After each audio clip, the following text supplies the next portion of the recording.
how to prioritize self-care in your life and what that looks like for you. Yeah, that has been a huge journey for me. I did not grow up really talking about feelings or how I was doing exactly. And not in a bad way. You know, my parents were good parents, but that just wasn't part of the conversation. Yeah. And I grew up in a family that also was kind of, you know, you need to be tough and hold it together for other people. And while there is some value there that built some resilience, I've really had to kind of seek out and find what does it mean to actually acknowledge your feelings, to do self care, to really dig deeper. And so that's been a journey for me. And I know it will continue to be a journey for me. But to me, I really think about self care as being kind of this deeper journey to being whole, to having connection within ourselves, outside of ourselves, to restoration. And so, you know, it's a big piece, not just of my work, but of who I am in whatever space I end up being in.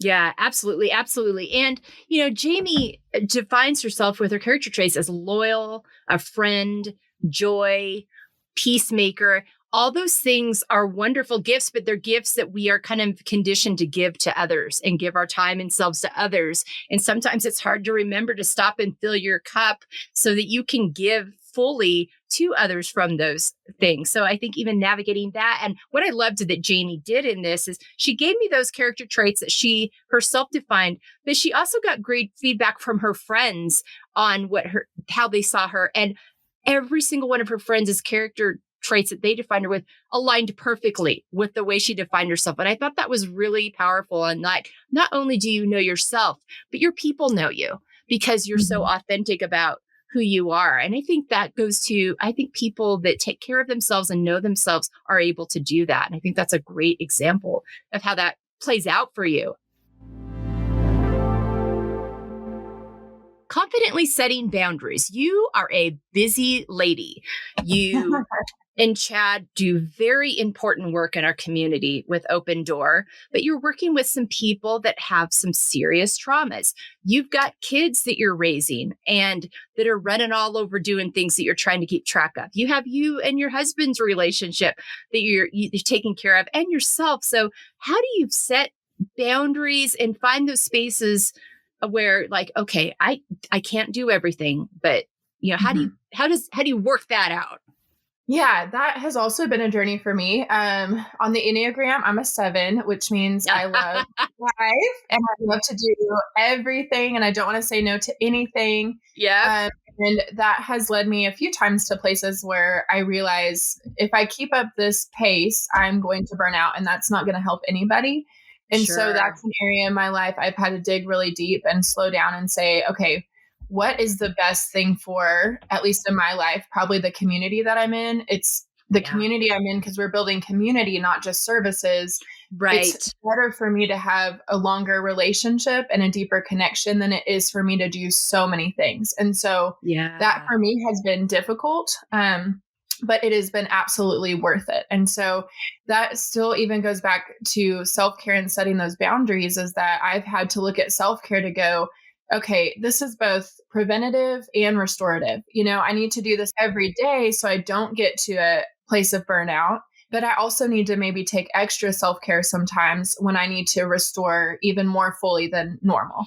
And so that also goes back to those boundaries. And like you said, you know, I would love to be a part of everything. I want to know every person I can possibly know, but I've had to set boundaries to say, what's realistic in my week to engage in that I can still be healthy and I can give in a healthy way?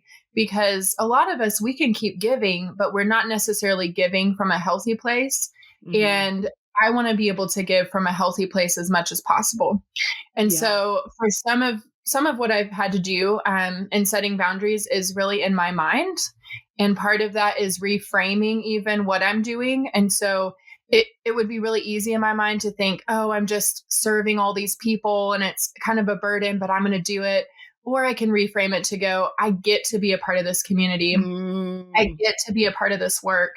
It doesn't make everything easy all of a sudden, but it does help my mindset that this is a choice. And I am actually privileged to walk alongside people. And so when my mind can go there, then how I'm approaching what's happening is different. And one of the things at home even is picking and choosing what we're all a part of. And that's not just for me personally, but as well for my children, since, you brought them up. Yeah, absolutely. You said a couple things there that I think are really important: preventative and restorative, because if we run ourselves into the ground, it will show up. We will get sick. We will just be crabby and difficult to deal with, short-tempered. I mean, it shows up. And just the restorative, that you feel refreshed, that you feel ready to go out and you want to be a part of these things, which helps you set that mindset you're talking about. Because when you're tired and grumpy, everything feels like a burden. You can easily go into martyr mode, whereas if you're refreshed and restored, you can view these things as the privileges. You can remember, I choose to do this. And I think that's something you have to feel refreshed and restored to be able to get yourself into that mindset. So I thought that was really important. Thank you for sharing that. Taking care of your emotional health as well as your physical health, what are some practices you use to process your emotions in a healthy way so that you're not just carrying them in your body? Because that's essentially what happens when we don't process things, is we just carry them in our body.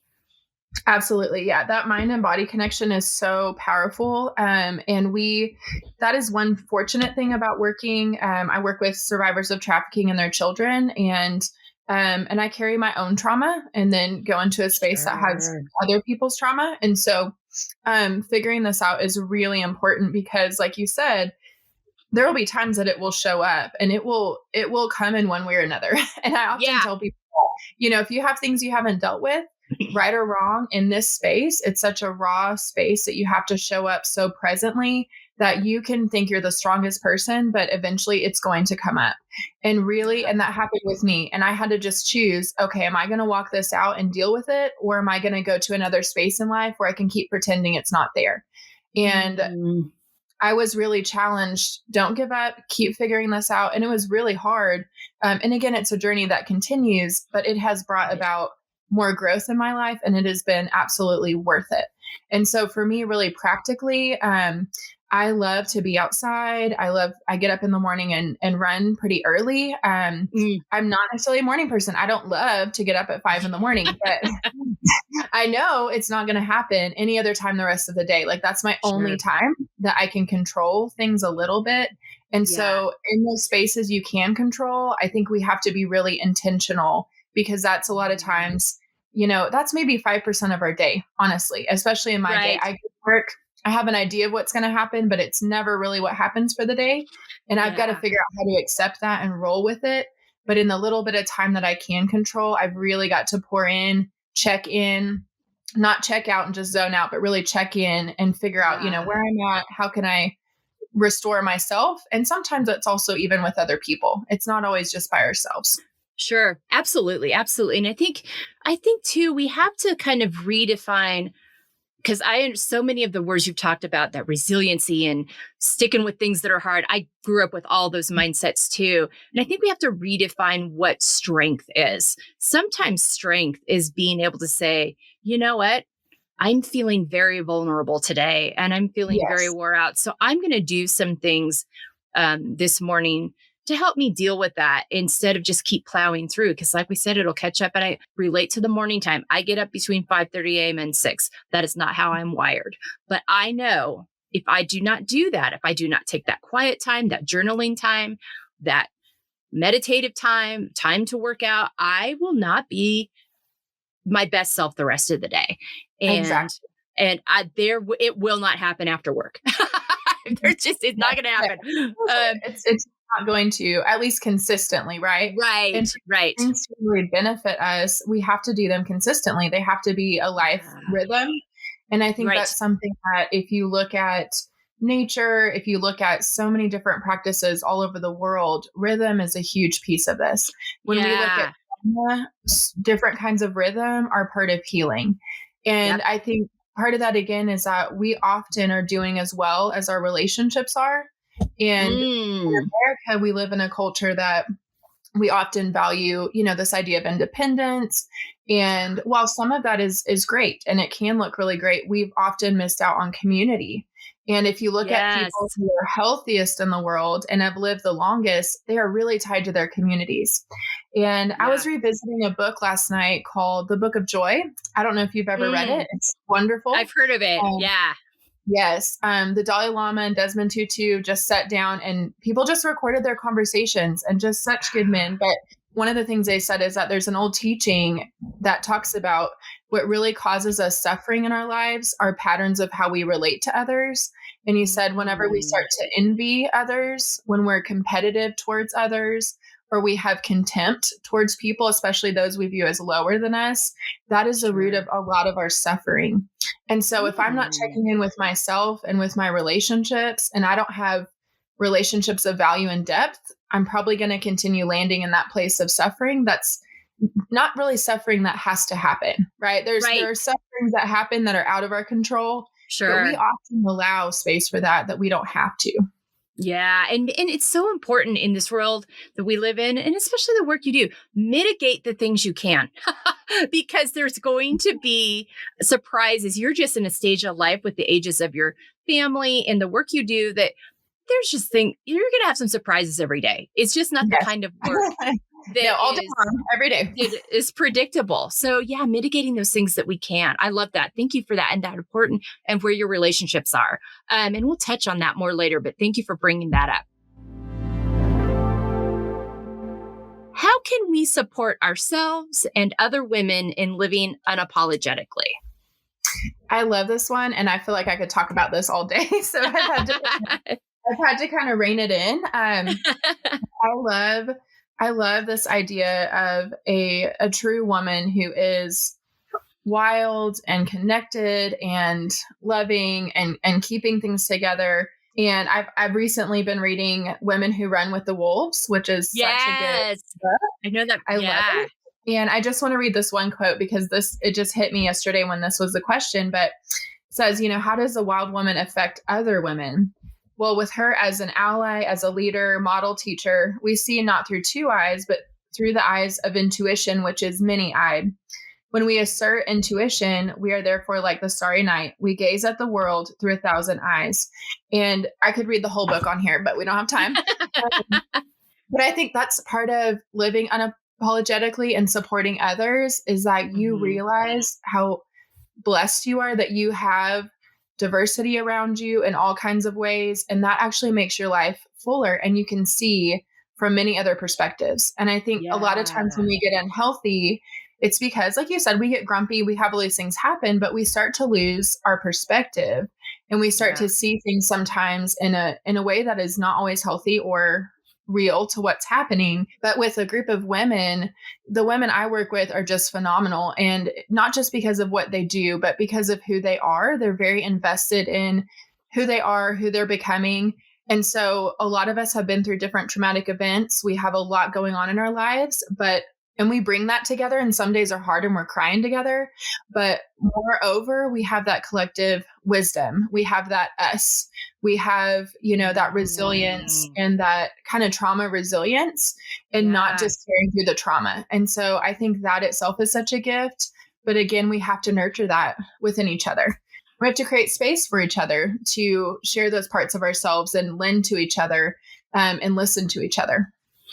100%. And I think you brought up some really good points there. In fact, that when we do that together as a group, it gives permission for others to do the same. I think that opens that door when we are authentic and vulnerable and create a safe space for others to be.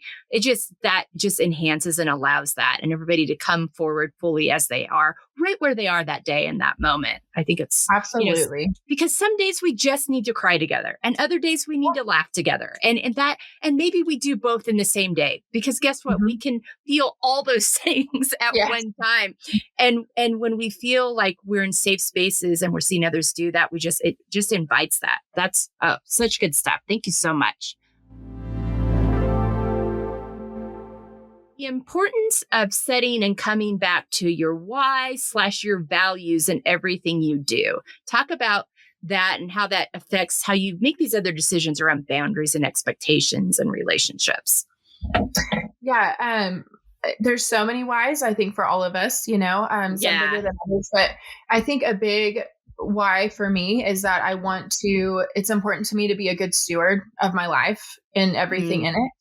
And the thing that ties with that for me is asking myself a question like, am I participating in something or am I being kind of a passive consumer? Because again, I think we live in a culture that's very quick to say, I'm a part of a faith community and we'll have people come and go sometimes. And that's normal. None of that is necessarily bad, but sometimes people will say, well, I wasn't being fed in the right way or this wasn't happening for me. And while I always want to listen to someone and try to pick out what I can learn from it, I also think that's a testament to what our culture values, that I'm kind of here to show up and consume. And if something isn't how I'm wanting to consume it, then it's, you're doing something wrong. And I think if we show up and say, hey, I'm here to participate, then if I'm here to participate, it also means if other people are showing up to participate, then we all end up getting what we need. We all end up giving. And our lives become so much more meaningful. I don't want to be a passive consumer in my life. And I want to have that. Back to the why, I think it was Nietzsche who said, he who has a why to live for can bear almost any how. And so we talk about this a lot in survivor housing, that if it's really getting hard and you're really having a hard time kind of seeing through that darkness, being able to go, is that we go back to our whys and we will say them out loud to each other. Let's remember why we are here, right? Yeah. Why are we showing up? Why are we trying to become who we are? Because it inspires us to go back and figure out the how. Okay, I know the why. So how do I do this? And in different seasons, that's going to look different. Yeah. And I love that kind of verbal expression to each other, because it brings a certain level of A, support, and B, accountability. Yes. And knowing that you've got people on your team, they're going to help you with that on those hard days. I think that's so powerful. Thank you so much. And that's huge. I'm really glad you mentioned that, because we talk about that a lot with supportive accountability. Because again, our culture, we're all about the support, but accountability sometimes we really don't always make space for, and we're not willing to always accept. But people who really care about you and you are caring about them, it is a mixture of both, right? It's saying, hey, you are good enough as you are. Also, we always have room to grow, and it doesn't have to be a shaming thing, right? If we're in a healthy place, we take that as a good, positive thing. Yeah. It's building that safety. Like, this is a place of safety and love to be the best version of ourselves, knowing that is going to continue to evolve our whole time here on this earth. And so, yes, I love you exactly as you are today. But yes, I see so much in you that you could be, and that I want to support you in getting there. Right. And again, it's that both and. It's not an either or. It's a both and situation. Absolutely. Living out of your own expectations versus others' expectations. Yeah, that's hard. Yes, it is. Especially as a 7. Yeah, as a 7. And that's been a journey for me. And one of the things that has really helped me is being around my friends on the streets, that the expectation there is just that I am present and I show up. And my friends on the streets, I've never one time had anyone ask me what my degree is in, what I know. It is just, are you showing up?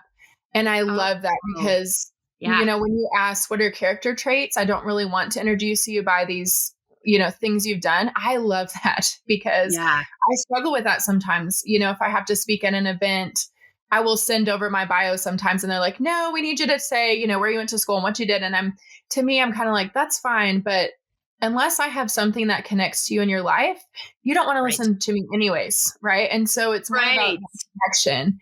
Yeah. And so that has helped me with expectations. But I do think it's hard, especially being a 7. It's been hard for me to navigate conflict. And I've had to really learn how to be a peacemaker, how to engage in conflict when if it's going to lead to peace, and to de-escalate situations and be willing to show up for that. And that's a big part that's been hard, is to figure out what's mine that I need to work through, but also I also can't carry some things that are yours, even if you're trying to put them on me. And that Oh, might be an yes. Yes. expectation.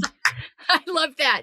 Yeah, And it's really that's hard, powerful. especially when you Yeah. love somebody. You want to Right. try to make it better for them, but at the end of the day, you don't carry everything. We can't, otherwise we get very unhealthy. Yeah. And so I've really tried to sink my time into becoming who I really need to be more than worrying about who people think that I am, Yes. because people are always going to think things about you, whether they're better or worse. But unless someone knows you or takes the time to do that, you can't run around trying to figure out gossip, trying to figure out these things. Yeah. You can, but it's unhelpful. It's not going to lead to anything good in your life. Right. And so you just have to kind of make yourself available to say, hey, I heard you're talking about me or this or this. I just want you to know I'm always happy to sit down and talk with you. If someone takes you up on that, great. If not, you've left the door open, and then you have to keep moving in life. You can't run around trying to manage things like that. Yeah. Things that are out of your control that just, Yeah, they're really not in your control. Yeah. Yeah. And just put your energy in those places that and people that connect with you and understand you and are there for you. Absolutely. Love that. And I loved what you talked about earlier, just showing up. I think that's so, so many times we've hit so many, our culture is and this is why I did this in this podcast. I want to know your character traits from you. You can share in your show notes if you want to, all the degrees you have. That is up to you. It is freedom to share whatever it is you want. And that's fine. But most people don't give a flying flip when they're talking to me that I graduated from Washington State University in 1992. Right. They do not care. Unless I'm talking to great because I love the West Coast because I grew up in California. So. Okay. Oh, awesome. Okay. So sometimes you'll find a connect point, but by and large, but they care if I'm going to show up for them. They care if they can trust me. They care if they feel like I'm actually for them. So really, really important. That's how you build trust. Yeah. And I think those things are very valuable. I'm not trying to go the other extreme, but I'm just saying they're only as valuable, in my opinion, as they are a tool to get you to life. I think that's what they're meant to be. They weren't meant to be the epitome of something. They're meant to be a tool to you to that life of community with yourself, with other people, to meaningful things that you're participating in. Yeah. Meaningful opportunities. Yeah. Oh, 100%. I think that's a really good differentiation on that. Talk to me about accepting the layered aspects of yourself, because I know for me, this has been a journey in terms of, we want to accept all the great things, but we sometimes have a really hard time, and we really spend a lot of time shaming ourselves about the things that aren't so great, but that's all part of who we are. It's all part of who makes us who we are. So talk to me about your journey with that.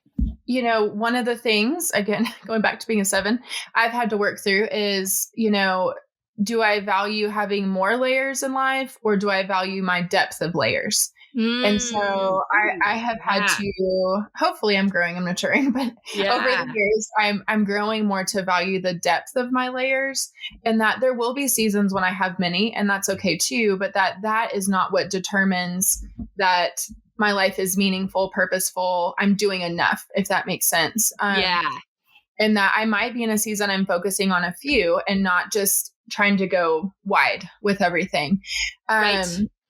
And another thing I think that I really had to work through is also just, it's going to sound bad, but as an adult, as I've gotten older, I have been a little disappointed at times when I find people older than me that I want to kind of look up to and learn from. And it seems like they really haven't grown as a person. And that, I think, has more been a surprise to me, that I've thought, I've been in situations where I'm, maybe a conflict situation, and I'm kind of the more mature person saying, hey, let's just sit down and talk this out. And that has been a surprise for me, but it's been a good reminder to say, not that I'm doing it right, but more of a reminder to reflect on myself, to go, am I growing? Am I putting myself reading, thinking of new perspectives, new opportunities. Yes. So that I also don't get stuck somewhere, or I'm not willing or able to see someone else's perspective. And so I think while we're focusing this question on thinking about layers within ourselves, I think healthy people also think of layers in that it's also tied to relationship and community.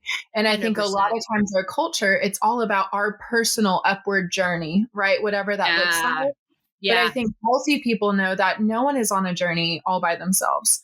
Yeah. And there is some space for personal time. But if I'm not doing that alongside other people, I might go on a great upward journey and find that I'm pretty alone. And that's not really where I want to be. Yeah. Oh, that was really good. That was really good. And a couple of things that I think too is it's very difficult to accept layers and learning of other people if you haven't accepted your own. But also emotional maturity has nothing to do with age. I think sometimes I want to give wisdom, acknowledgement to those before me because there's definitely life wisdom that they have to offer me.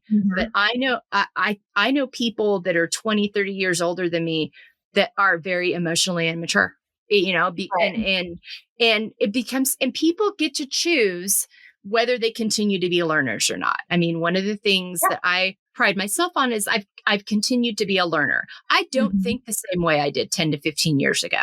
Right. And, I don't even think, God, we don't. Yeah. No, exactly. 100% on that. 100%. And so I think that's a really important point, but we have to kind of garner that and enhance that in ourselves. And then, but I think it's also mindful too of like, let's not put other people on pedestals either and put expectations on them that they might not be, that's not fair to them, or they, just remembering that too, that we're all on a journey and we're all choosing to do it differently. Yeah, absolutely. Yeah. I think that is a big, I guess that brings up something in my own journey, but I have over the years just continued to find myself in leadership positions. Yeah. And I can honestly say that every time I did not really seek them out. They happened. Yeah. And I'm grateful for that. I'm not trying to complain in that way, but it's not something I sought out or really wanted to be a part of. And some of those layers, that has added a layer to me that I still see myself as me, and the people who know me and love me still see myself as me, but other people put some different expectations, and it creates a different layer sometimes to work through in your relationships if you're both a leader with somebody and also a friend. So that's been a tricky one, and I'm still trying to figure out how to navigate that. But again, we can kind of just do the best we can and ask for grace in that time. Yeah, 100%. Absolutely. Absolutely. In summary, in Living Out Feel, the name of our podcast, Finding Empowerment, Embracing Layers, and you touched on this earlier, so this will kind of be a little bit of a recap and anything you want to add to that. How does living out your life the way we've talked about affect the quality of your relationships? Yeah. Well, some stay and some go. And I feel like my relationships have become more of one or the other. And I don't have, and again, I'm a people person. So if you are living and breathing, I would love to be your friend. That's just how I think we can learn from every single person that's alive. And I love that. But not everyone is going to want to give you that space. And one thing I've found is that when you are, living out feel, the empowerment and embracing layers, some people are not comfortable with that. Yeah. And you have to be okay with that. Not that you try to push it on someone. It's not about that, but they won't be comfortable with you even just living into that, even if you're not trying to put that on anyone else. And learning that again, what is mine to take and what is someone else's. And just because someone doesn't like that. Now, again, I want to slow down and ask questions. Am I pushing this? Am I doing this in a way that might seem hurtful to someone else? Sure. But if not, that really it's about them and where they're at. And so what I found is that for some people living that way, it's going to draw them in and make them want to live that way as well. Sure. Just like being around other people who live that way in my life drew me into doing that. And other people it might be too uncomfortable that they're not in a place they're ready to make those changes or get into that space. And so probably over time, they're not going to be in your closer space anymore. And so also learning that it's okay, not everyone has to be in that space. Again, I want them to be because I'm a self. Everyone at my table. Yep. Learning that not everyone wants to be at my table, and that's okay. But I do think it's important, and living that out together in the quality of relationship with myself, with other people, just with the larger world around me. It also reminds us that we are so connected. And that we need each other, and we can appreciate all kinds of different people and what's going on. There's just so much good in the world. Despite all of the other things, there are. and everyone's doing that their own way. And so we are free then to see those things, and I don't have to compete with them. I don't have to down someone else. I don't have to feel uncomfortable about it. I'm living my stuff freely. They can live their stuff freely. And so those other things we talked about earlier, they don't need to get in the way and steal from the joy and the good that could be happening. Yeah. Oh, yeah. I love that. Oh, so many good points there. Thank you so much for that. Down to our rapid fire. Name 5 activities that nourish you. Everything. I would just say just going on, being outside in the sun. If you've seen Lubbock lately, it's been dust storm. So it's been today, for example, it's sunny, and I will be out there just being in it, loving it. I love to garden and watch things grow. I absolutely love it. I come home every day and a new flower is opening, and I think it's just the most spectacular thing in the world. I think painting for me, I'm not great at it, but it doesn't matter. And let's see, cooking, just being with my friends. But anything I think that we're creating, I think we were made by a creator. We're meant to create. And so I think things that are creative and, again, more kind of checking in than just zoning out. Sure. I think are actually the things that are really nourishing for me. Yeah. And I love something you said, because I think it's a great metaphor for your life. You love to garden and watch things grow. And you don't do that just with the physical gardening. You do that in everything you do. I think that's a great, that hit me as like, oh, that's a great metaphor that really kind of you show out in your life in a lot of different areas. The things that I see and am a part of almost every day, all day long, are often really tragic and really dark. And so when I look to be nourished, I need things that are really uncomplicated. They're simple. A lot of times my friends will say, you're an old lady, you want to go home and read books and do puzzles. But, I have no problem with TV. I love watching a good movie, but I want something simple. I want to see the world in a simple way, because everything else I deal with all the time is so complicated with so many layers that sometimes feel endless.